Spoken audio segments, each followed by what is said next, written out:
perlu ada kriteria. Adakah budak tu ada track record dalam parti? Seterusnya di kawasan yang di mana dia dinamakan untuk menjadi calon. Adakah petanding-petanding lain mempunyai peluang yang adil, peluang yang fair supaya mereka pun boleh jadi, ataupun sebelum mereka cuba pun mereka memang tak boleh dapat peluang untuk tempat itu. Kita tak boleh tolak perkara yang ada pengaruh. Tapi pada masa yang sama, malangnya parti-parti di Malaysia diuruskan dengan cara tidak transparan.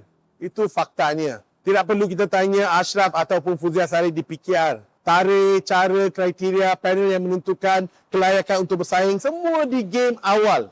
Kalau tidak, bukankah Fuzia sebagai Setiausaha Agung PKR patutnya memberi amaran kepada semua ketua-ketua bahagian yang memberi sokongan terbuka kepada Nur Izzah Anwar sebelum berlakunya pemilihan parti mereka tahun lepas. Apabila Nur Izzah berhadapan dengan Rafizi untuk mendapatkan jawatan timbalan Presiden.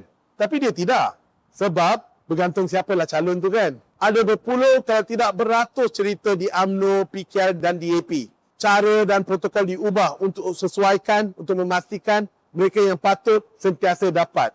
Adakala saya rasa di Malaysia ini, parti-parti politik kita hanya mencerminkan realiti sosial dan peraturan tidak rasmi yang memang wujud tetapi tidak disebut. Seperti kalau kita di sekolah elit, mereka pasti akan tanya siapa ayah atau atuk kita. Kalau ayah tu pemandu teksi ataupun atuk pula pengutip sampah, seperti macam untuk saya lah. Jangan harap mereka akan jemput anda ke atas pentas. Pentas selalunya untuk mereka yang keturunan betul. Kalau ikut kebiasaan di Malaysia. Mungkin dah berubah sedikit.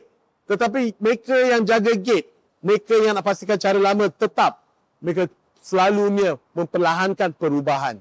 Maka dengan itu, tak tentulah apalah kesudahan untuk Puat dan anaknya. Kalau ikut skrip biasa, Puat akan ke parti lain lah. PAS ke, Bersatu ke, ataupun Wawasan, sama juga dengan anaknya. Tapi, janganlah buat kelakar. Ashraf Wajdi dan Akmal Saleh yang UMNO bukan parti anak beranak.